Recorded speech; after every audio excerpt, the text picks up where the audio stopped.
So my recording software cut me off at 10 minutes. So this is part two. We're going to pick up where we left off. This is a function. Passes the vertical line test. A smooth curve like this is called an exponential function because it comes from an equation where x is in the exponent. So it looks like this. Y is equal to b raised to the x power. It's continuous. There's one y-intercept at 0, -4. One x-intercept at approximately -2, 0. Not quite. It's decreasing. Now, it looks a little bit constant at the end, but I think that's just the way the textbook drew it, because an exponential function would never actually be, it would be decreasing still. So I think it's supposed to be decreasing, even though it's hard to see. If it is decreasing, if it's a true exponential function,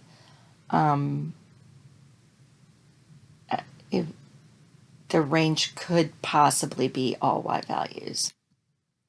The domain is definitely all x values. Okay, this again is a function. It passes the vertical line test. It's discrete. There's only dots. They're not connected. And this is a discrete version of a different exponential function, because you can see the smooth curve, but the dots just aren't connected.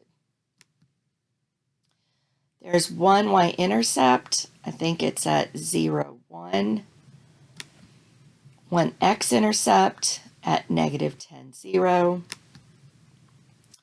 This is increasing, this function. For me, I'm having trouble seeing the domain and range. I'm not really sure where this point falls on the y-axis, or this point, or well, like any of these points.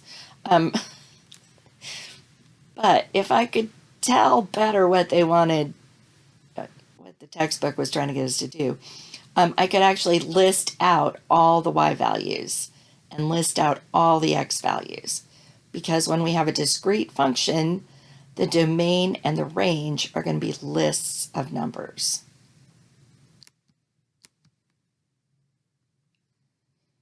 This is a function.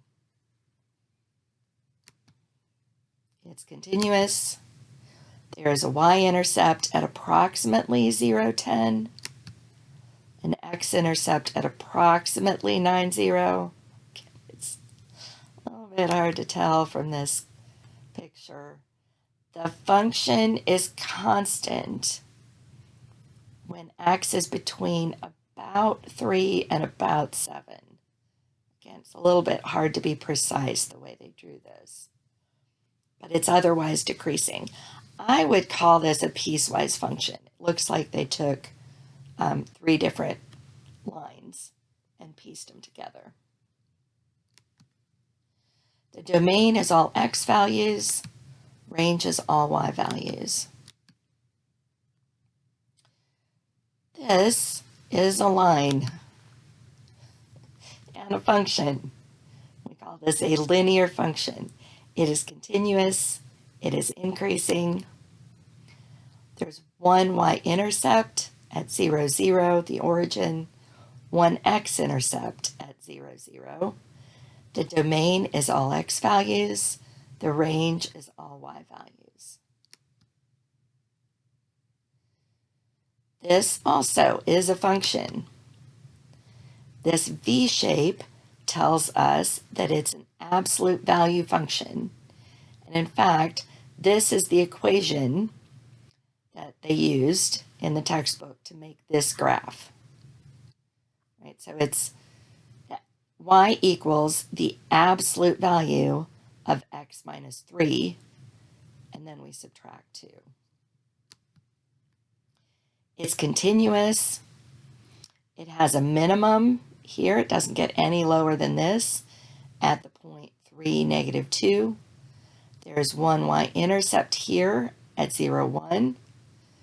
Two x-intercepts at 1, 0 and 5, 0. The domain is all x values.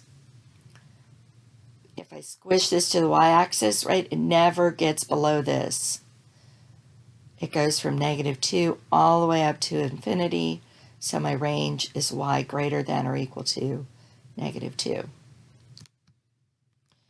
All right, your assignment is to go back through the slides or watch the videos again and look for patterns. Take notes as you go. I will have some instructions for this assignment on Kidim and on the web page. And man, maybe I can even get it posted in Teams too. We'll see how it goes today.